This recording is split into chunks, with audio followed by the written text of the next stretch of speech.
This week we will be joined again by Kai Whiting. Kai is going to discuss his trip to Athens for Stoicon and his experience there and some of the talks that he saw. He will also talk about some of his current projects, as well as some of his Stoic practices involving social media, and he would like to hear from you regarding social media use and Stoicism. So if you have any comments, email me and I'll pass them on to Kai. SundayStoic@gmail.com. Wisdom, Prudentia, justice, Justitia, temperance, Temperantia, courage. Fortitudo. Applying ancient philosophy to modern life. This is the Sunday Stoic.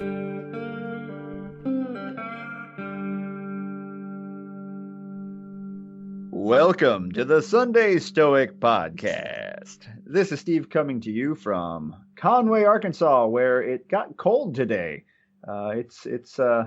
Well, in Fahrenheit, it's in the 40s. I'm not sure where we are in Celsius, I'm afraid. But today I am joined by returning guest Kai Whiting. Kai, welcome to the Sunday Stoic podcast.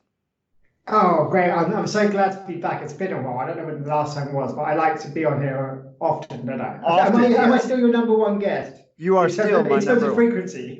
Absolutely. Now, Kai, would you give everyone a bit of a background in case they're joining us for the first time today? Yes, of course. I am a Stoic researcher based at the University of Lisbon in Portugal. My main emphasis is looking at how we can use Stoicism to transform society, particularly in regards to environmental issues and sustainable development.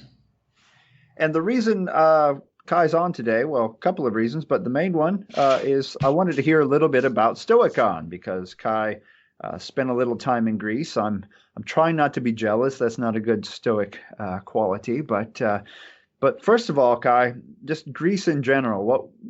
How different is it from Lisbon?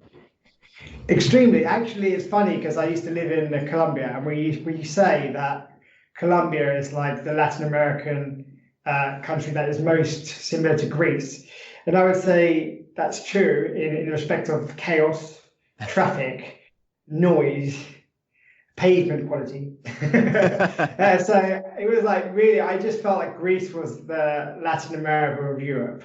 Okay. Food was absolutely out of this world. If you are a foodie, everywhere almost is absolutely fantastic. The best food I've ever eaten. I haven't had tomatoes like that since my grandma used to grow them in her allotment.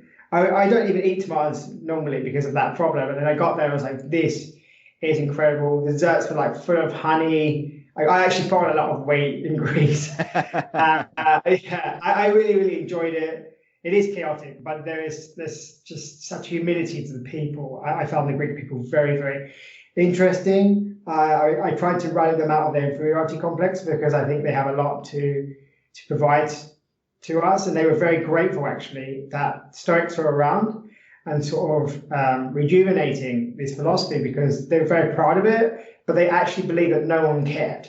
So when they, like Greeks on the street, I would talk to a bus stop, for example, they were just really, really pleased that people were interested in Stoicism. So when I did a speech like 2 weeks afterwards, I told them that Stoicism was alive and well. That's like 1,000 Stoics in Toronto, 900 in New York, a couple of hundred in Orlando. And that was like the biggest piece of news I could give them that day. They just couldn't believe that the spirit of Greece had wandered all across the world and had finally returned like 2,000 years later. So that was really, really humbling to be able to be at the home, to be able to see the rooms where Zeno would pace up and down in quite a speedy way so that people wouldn't just be there hanging around, but really engage with him. So it's just really wonderful to say to the Greek people who have gone through a massive economic crisis, no, your thoughts and your ideas are still valuable. They're changing lives.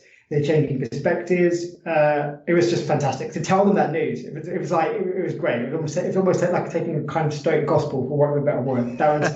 That was unbelievable, and it was just great to be part of it. So I was there I was not at Stoicon as a speaker. I was there as an audience member, but people got excited. The only thing was that a lot of Greek people wished they had known about it, but they didn't.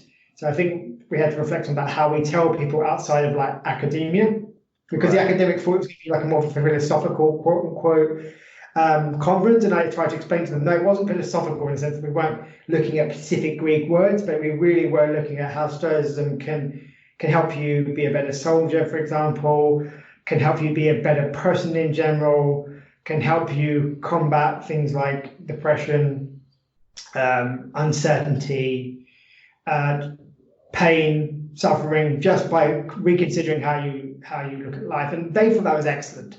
And that was such a blessing, really, to be there and to be able to tell them that news, to bring the good news and say, no, really, your philosophy means a lot to a lot of people. Wow, that's pretty amazing. Kai, what was it like to be there in Greece and to see some of the sites that are connected to Stoicism?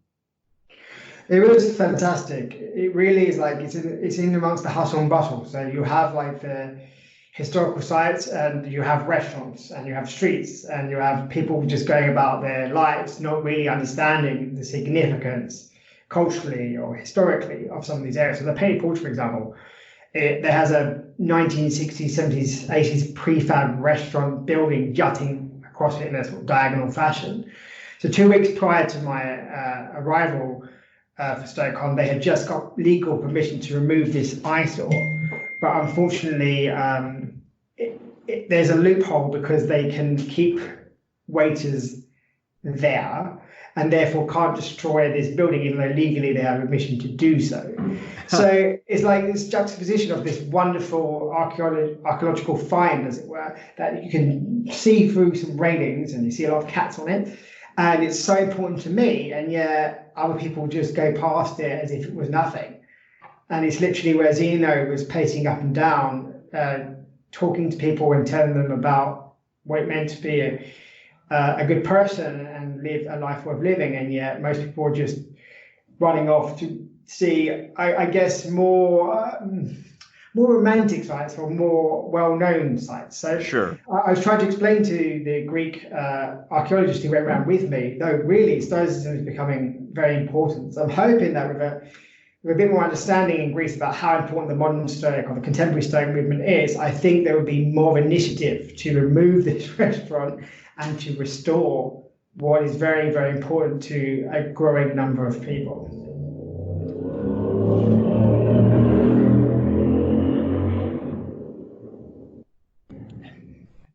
Well, that was interesting.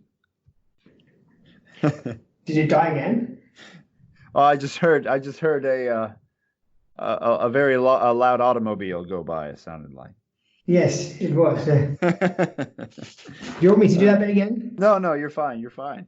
This is we can treat this more or less like live radio. So that's good. It's all good. Now, could you tell me a little bit about some of the speakers you saw and people you met? Because I bet it's kind of interesting. I've never actually met face to face really anyone that I could talk about Stoicism with.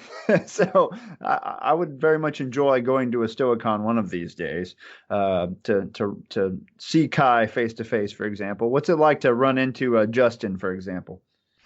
I think it's fantastic to, for example, with Justin, like I've been on the podcast with him, you've been on the podcast, and just like seeing a person and they becoming real to you, and to know that you share a desire to live a life of living, which obviously when you go, normally you go across people where it's like Marcus Aurelius, like, I know they're going to be difficult, I know they're going to be hard, I know they're going to splash me, I know they're just going to make my, they're not going to be looking out for, the cosmopolitan or communal needs, they're just going to be looking out for themselves because they have a misunderstanding of what the good life means. Right. So meeting other Stoic practitioners is wonderful because you start in the same base. And you know that none of you is a sage. So, and in a sense, like you could say that in a religious community, in a sense that, okay, Christians might feel the same way, but this thing of, okay, we're safe, we're saved, and other people may not be. And in Stoicism, it's like, no, we're all wretched.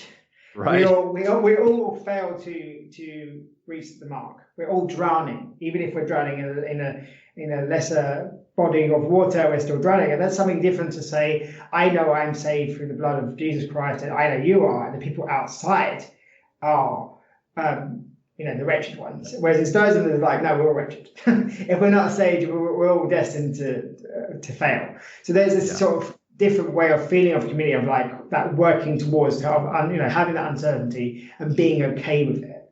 Mm-hmm. And it gets amplified when you say you meet John Sellers in person. Like, I felt very humbled. I always do. I've met John Sellers on various occasions, but I felt very humbled in that this man has dedicated, the best part of his professional life to bringing Stoicism to the world. He was a key member of the contemporary Stoicism movement. And I think that's just wonderful to be able to stand on his shoulders. And if I can see further, if my papers are of interest to people, because I'm adding like the communal or social aspects, only because I'm able to stand on his shoulders or Professor Gill's shoulders. So it's really good to be able to meet these people who, like back in 2011, 12, they were really thinking about how to do this in Europe, and it's come, to across the world. One of the speakers from Australia, and that was like great. One another speaker was from Greece. So you're saying, okay, there's a growing collection of people, and it's becoming bigger and more not all encompassing, but certainly spreading out to wider issues. So John Sellers was talking about how Marcus Aurelius sort of paved the way for a Stoicism that is concerned with society. And although we have been personally focused as a group more on the personal level, it is nice to see people taking a step on what I said last year about I think Stoicism can be applied to communal issues, to say yes, and Marcus Aurelius is very clear about this. Mm-hmm. That was just very humbling to be like, yes, I am thankful for everything you've done, John and Chris, and then seeing that they have then been able to step on my work and stand on my shoulders and see further than I've seen. So Chris Gill, Professor Gill, he said something that really made me rethink our relationship with nature. He said, if we do not care for nature, if we take away nature's ability to provide providential care, then we have even more of an obligation towards the environment and our fellow world citizens. And I never thought of it that way, that modern life has taken away nature's ability to provide providential care, and that we have even greater obligation than I considered last year. And to me, that was like ground shaking. Like, it was a completely different way of seeing my work. Because I was arguing the case last year, okay, well, the four virtues are linked to sustainable development, because if we're greedy, there will not be enough for everybody. If we're ignorant, we won't know what to do with whom and how. If we are unjust, then of course we cannot be sustainable, because it will have a massive inequality, and so on and so forth. If we are, for example, if we're cowardly, then we will vote the wrong politicians into power, and they won't support societal needs. They'll support, they'll mislead the nation into a way that only suits their needs or the needs of the 1%. And then Chris Gill comes along and goes, no, it's even greater than that. If we, in our modern activities, undermine natural processes, then the obligation is even greater, and our ability to live a good life is even more diminished. And that was like turning my thoughts on its head, because I was like, wait a minute, this is even more profound than I thought. So that was fantastic for me on a personal level to see, like, yes, I was able to say something and they just took it a whole nother level. It was like, whoa. that was something that I felt was absolutely fantastic. And again, like meeting people like Don Robertson, who academically we don't have a lot in common, because he does a lot of psychological aspects, which is something that is beyond my capacity to understand a lot. But it was great to be like, and how are you seeing the application, and who's coming through to you, and that's just fantastic that he could say, well, I've been to Holland and I gave a speech from my book, and now it's been, his book was released in Greek, which is fantastic. Like, that is just not.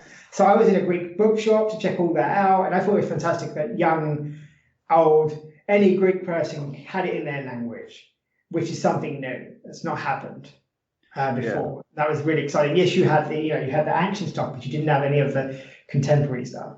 And I thought that was fantastic, because I like Marcus Aurelius, I like meditations, but when I first became Stoic, it was just too much for me. And I'm an academic, so I imagine it would be too much for a lot of people.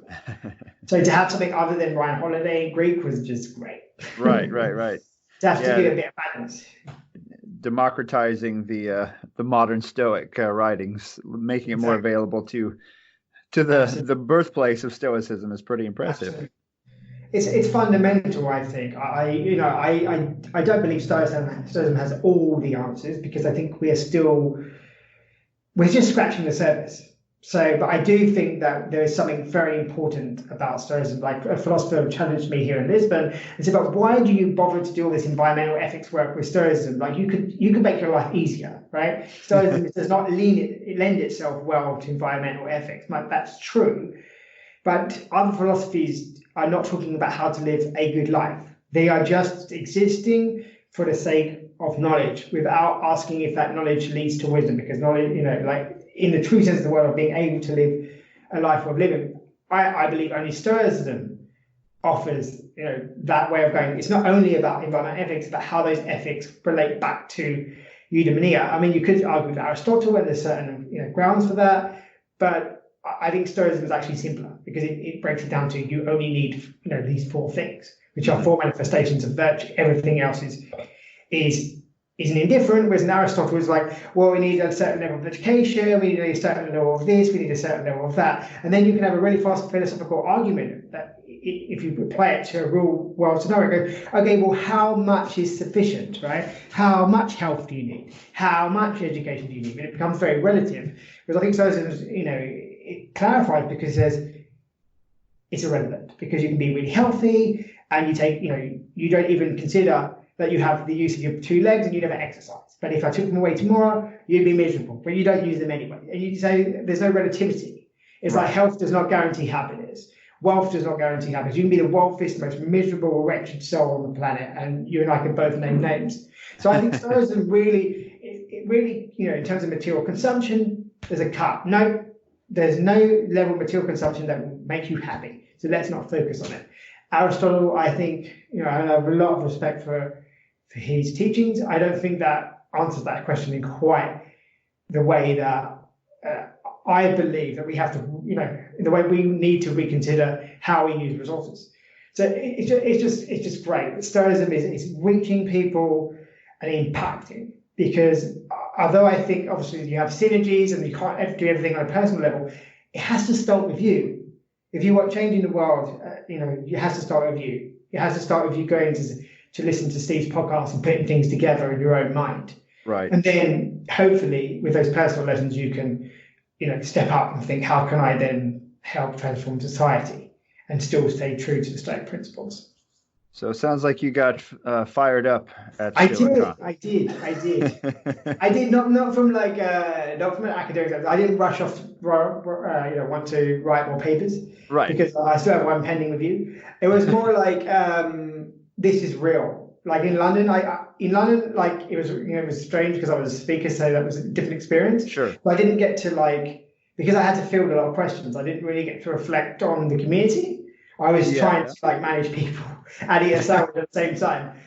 This one was more the ability to reflect, the ability to think about the broader repercussions of what we were doing on a communal level, which is why I think it's good to not always necessarily be a speaker every time. Sure. I could relax, and I didn't have to do a speech for another 2 weeks. But seeing what happened in Stoicon, I was able to mold what happened and then speak on it in front of UNESCO, and so open up Stoicism to issues about policy and get people to rethink the usefulness of Stoicism and highlight to them, for example, the issue of Silicon Valley Stoicism and say, we have to be careful about certain applications of philosophy, and that involves critical thinking. But at the same time, I think it's fantastic that there is a self-help movement which is different to sort of the academic philosophy, and that is growing, and that is answering some of the needs. People say it would be all the needs. At the moment, I don't think that's the case because we're still growing as a community. But yeah, certainly some key needs that young people have, unemployed people have, retired people have. That was just fantastic to see. That young, old people came all the way from Japan. It was just like, oh my gosh, this is big. Like in London, you felt like, okay, it's more cosmopolitan anyway. Like they might be Japanese, but they probably came from London. In Greece, that wasn't the case. You really knew, and they'd flown in. No, it's just wow. So tell us a bit then about, well, before I ask you about the talk you gave a few weeks later, was there anything else at Stoicon you'd like to mention? Anyone else we should? I imagine eventually the videos of these talks will be released and we'll get to check them out ourselves. But did anything else catch your fancy? I think I'd let people decide because I would like them to. Yeah. I think it depends on, like, for example, I personally really liked Thomas Jarrett's talk. He was talking about how to use Stoicism in the army, the US Okay. army. But a lot of people didn't like it actually because they felt it was too militant. They felt like that maybe that wasn't the best application. But I was like, well, if we have soldiers, isn't it better that they know about Stoicism than they don't? Okay, in an ideal world, and I guess this is the problem. You can get really, you can Sure. an idyllic situation like, well, we shouldn't have soldiers. Yeah, but we do. And Stoicism fundamentally tells, and your listeners will know just as I do, it's not about how we want the world to be, it's how it is. Right. And yes, in my ideal world, there probably isn't many soldiers because we don't go to war. But the reality is, I prefer that every single American, British soldier has, Marcus Aurelius tucked under his or her belt and goes into that battle thinking about the world citizen, thinking about respecting the person who would otherwise be othered.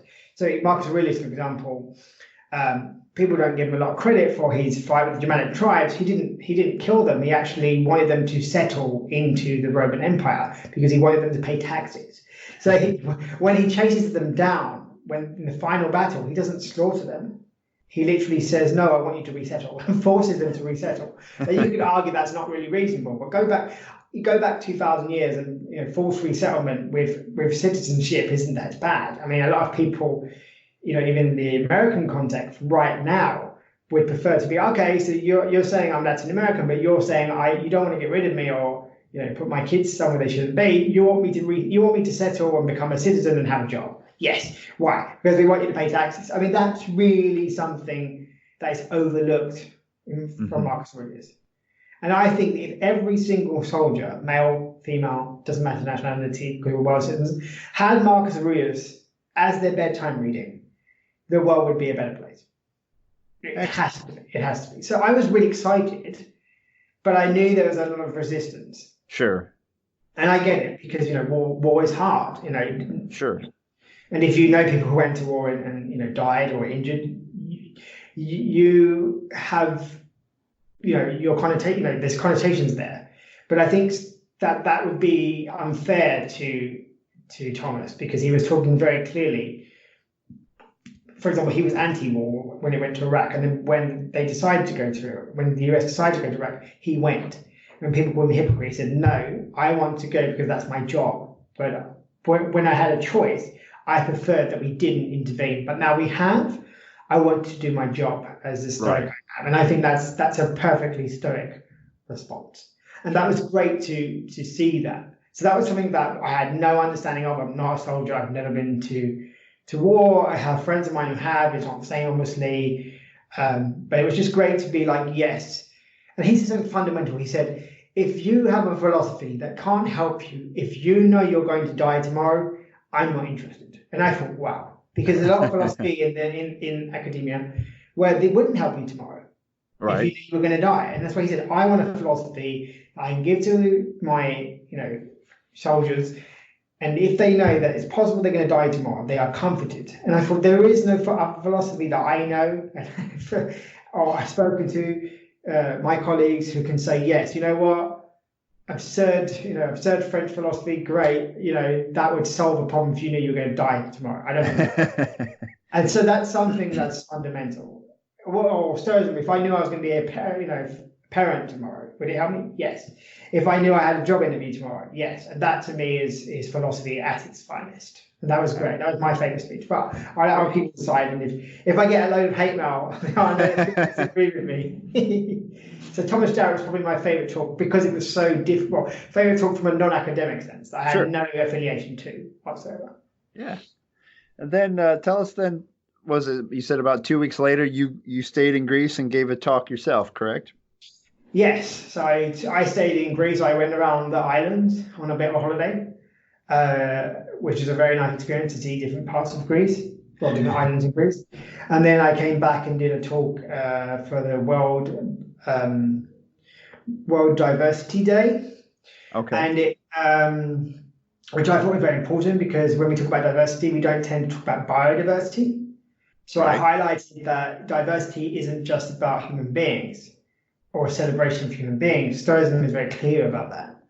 It's a celebration of the cosmos, right? Mm-hmm. So that was my point, that sometimes when we think about diversity, if I say the word diversity, we automatically exclude animals from our calculation. I mean, you're a biologist, maybe you don't, but I certainly do. When I talk about diversity, I think of like different people in different areas of the globe, different languages, but I don't think of different species. So I was saying this is the problem. Like part of the environmental problem is that we don't, open our thinking to include animals, plants, and the planet generally.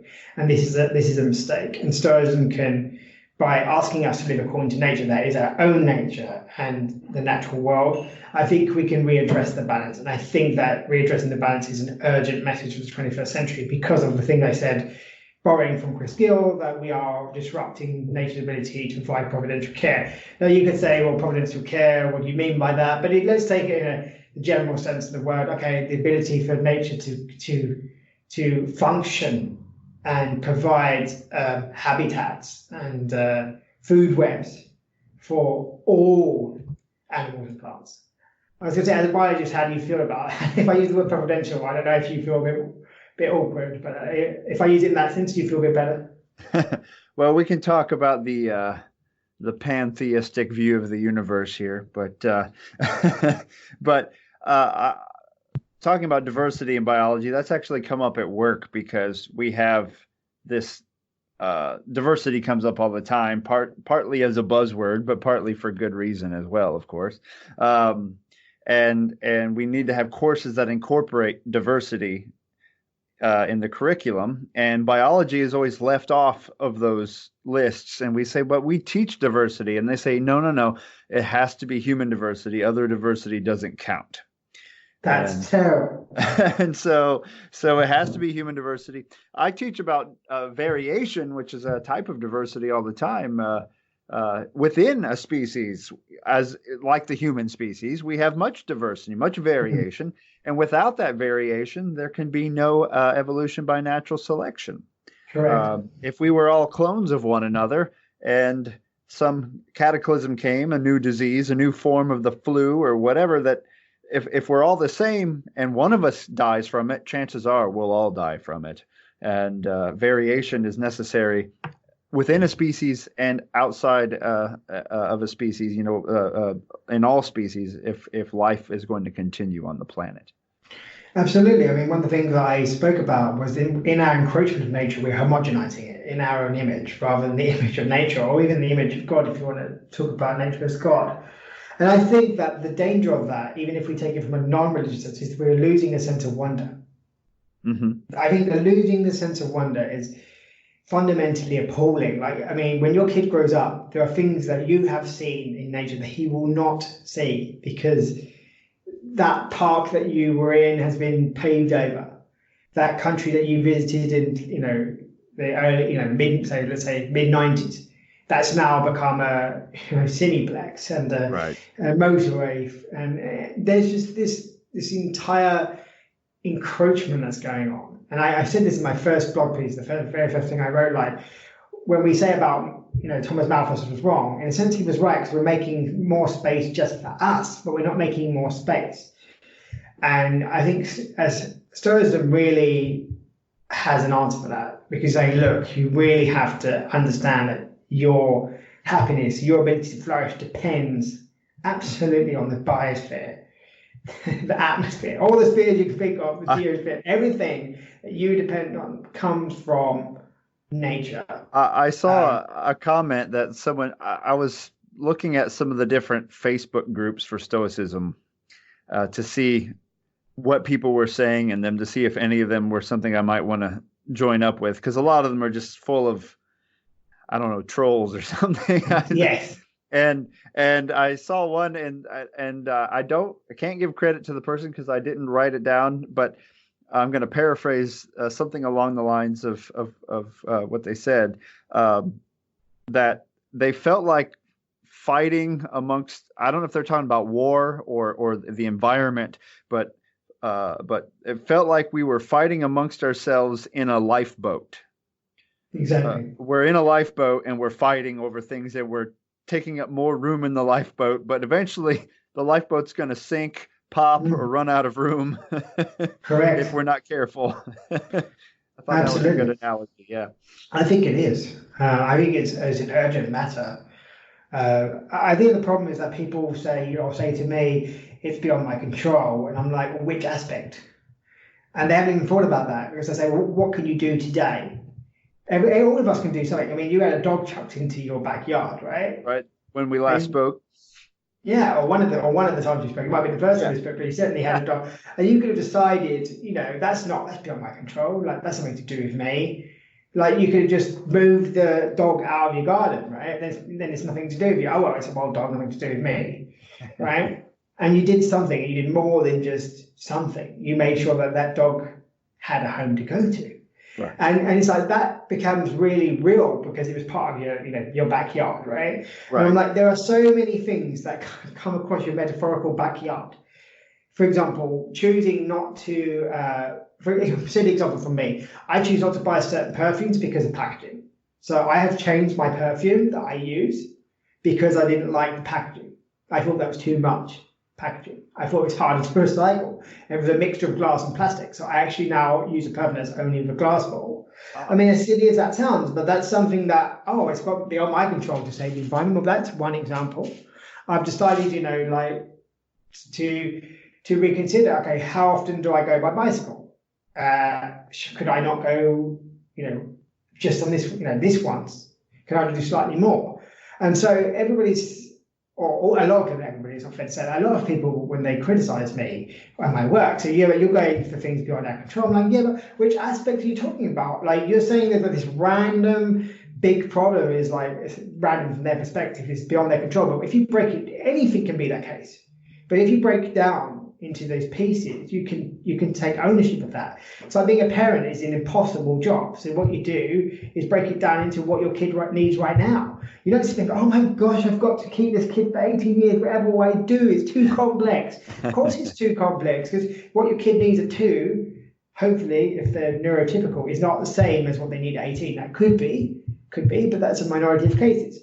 And then you don't try to do everything for your kid between like 0 and 12 months about what you might need when they're 18. That would be inappropriate. So I tell people, I'm not asking you to do things that are inappropriate to your own nature or inappropriate to your social situation. I'm asking what you can physically do today. And I don't think it's Stoic to say absolutely nothing unless you're lying in bed sick and you physically can't really move. So just to encourage people, like, just, for example, say I don't want a straw. When if you go to McDonald's, for example, in the UK, we don't have plastic straws anymore.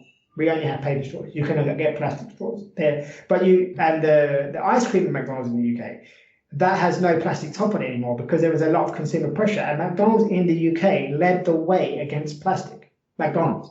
Now, if you go to Portugal, they've still got it. Why? Because the consumer pressure isn't enough for the people who own those franchises to change. Gotcha. So you say, okay, well, what can you do? And then that's the question, like, what can you do? And people like to say they can't do anything before they've ever thought about it. But if you ask them, well, how can I improve my life for my kid? They wouldn't be like, it's beyond my control. I can't control that 2-year-old. He's another person. No, you can't control everything that 2-year-old does, but you have a good go, right? By the time they're 15, you can control even less. But if you put in the steps in the beginning, then at least you can both come to some kind of shared values and agreement. So I don't know what you think about that, or you've had many listeners say that kind of thing. Steve, have you? I not terribly much. I try to make the case as well as I can, and I haven't gotten too much pushback. But I would say, as you mentioned, you can always do something unless you're laying sick in bed. And the Stoics, Seneca even talks about when you're sick in bed, then it's your job to show how much dignity a person lying sick in bed can have. So we're never off the hook. Absolutely, fantastic. I'm gonna remember that, because you're gonna be sick in bed. It's your ability to, it's your job to show what a sick person should be like, basically. Like not laying there moaning and groaning and whining, and just doing your best to be a noble being. And if I find the quote, I'll send it to you. But yeah. So we're never off the hook, no matter the task at hand. We might not be able to solve the task ourselves, but that's not a reason to ignore the problem. So, like in the last year, since maybe the second time we spoke, is there anything like in your own life that you've become more environmental or more sustainable, like on a personal level? Have you changed any habits or? I'm a hypocrite, but no, I've thought about it more. I have not. I have refused to buy canned tuna. Hey, yes, guys! If you haven't listened to, there's a really good reason, but it's in a different episode. But yeah, there's an extremely good reason not to buy canned tuna. Yes, I'm proud. I'm proud. And most of my I tried it. Most of the meat consumption is from our family farm. Although it's been, I was getting, and I won't say entirely. I have aspirations, but right now I have to buy things that my kid is willing to eat. Yeah. And then, but we have also been doing a lot more breaks. At least my wife and I will have several lentil-based dishes, for example, in a week to reduce our meat consumption. Just change for health reasons. We'll shift our diet to something more vegetarian, something with some tabbouleh or some Zeno's lentil stew that Donald Robertson shared with everyone recently. That was actually pretty tasty. It's got a little honey in it, some lentils. It's pretty good. I recommend it.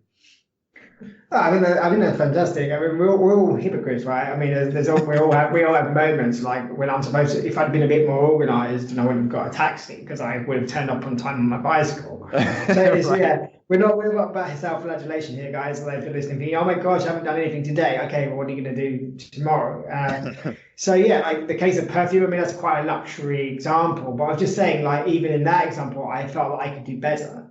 And then, yeah, I've become more vegan at home because I think it's very important to not necessarily be vegan here in Portugal out, because then you just you actually create a lot of problems because it's a very limited selection of where you can go.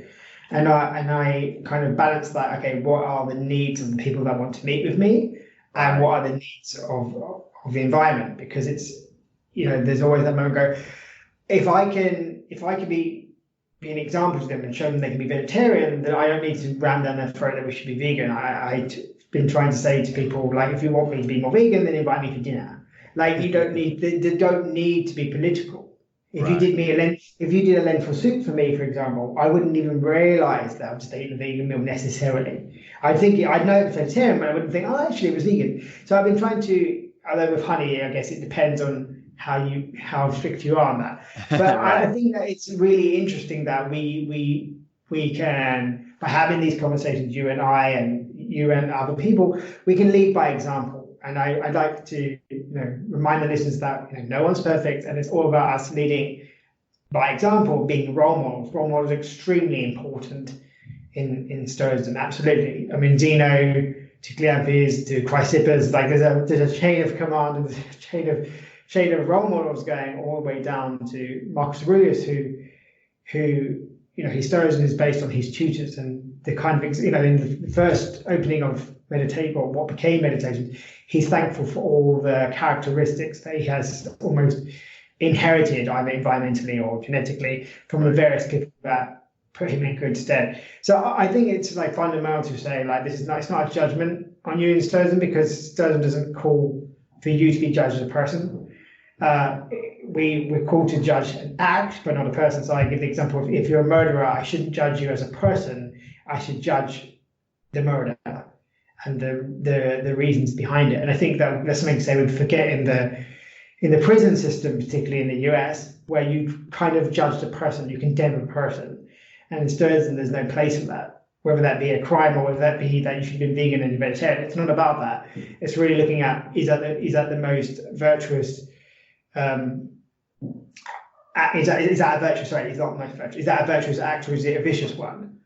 Based on what your social situation is. So I wanted to, when I went to Greece, it was just very encouraging to see that, as I said, we're all wretched and we're all working together to build community and to build a better life for ourselves, not so that we have more money or more fame or any of these externals, but so that we have more justice, we have more courage, we have more wisdom, we have more self-control. And that is a great foundation to work on. Excellent. Well, I wish I could have been there, Kai. Next time, right? Next time, yes. It's going to go back to the US at some point, you see, so... Sure, I'm sure it will. I know... if not, there are Stoicon X's that always pop up. Still none near me in the South, but maybe in Texas. I think there's a few groups in Houston, perhaps, or at least a Stoic group in Houston that I've heard about. So we'll see. We'll see what happens. Well, Kai, before we go, I was going to ask you. You've been practicing Stoic for several years now. Have you, since we last talked, or since we first talked? Do you have anything to tell the listeners about your daily Stoic habits? What do you do aside from pondering how we relate to the universe and what cologne or perfume to buy? What do you do on a daily basis or weekly basis to kind of hone your Stoic skills? Recently, I've been reflecting on social media. Arguments I could have entered or I did enter.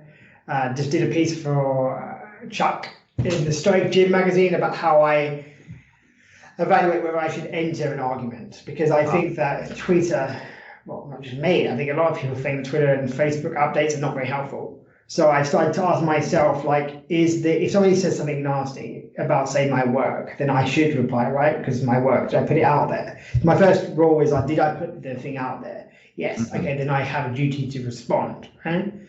And I try to tell them things like, okay, tell me something you liked about the work, because I want to start with common ground, and then once we've established common ground and calm down a bit, both maybe them and I, then we can work to deal with our differences and look at the nuances. So that's something that I found out really, really helps everybody in social media, is to point out, but you and I agree with this, and start there, because then the argument doesn't stop. Then the argument doesn't start. It becomes a discussion. I see. And it becomes one based on, okay, I'm Stoic and you're Stoic, and we're both trying to find justice in this. You feel that it's unfair. Maybe I said something. Maybe you think it's not fair that I've called you to be vegetarian in the supermarket if you don't know where the meat came from. Right? There's a lot of irritation about that.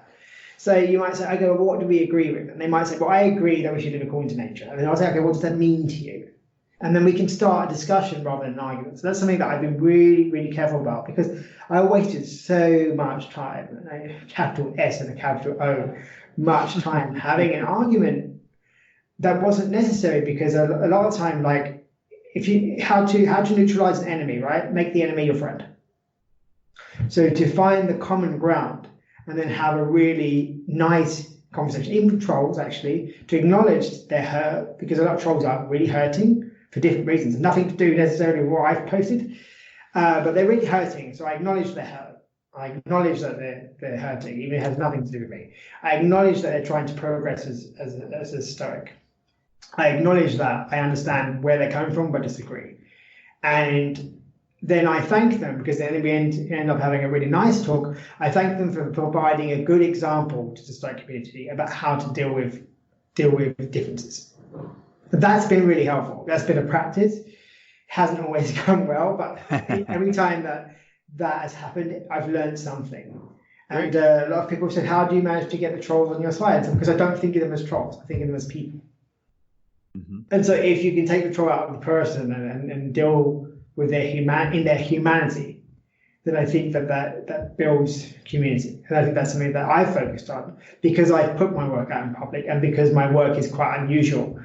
As we've discussed, it's not dealing with how to deal with anger or how to get over the loss of a loved one. It's how do we mitigate climate change or climate breakdown?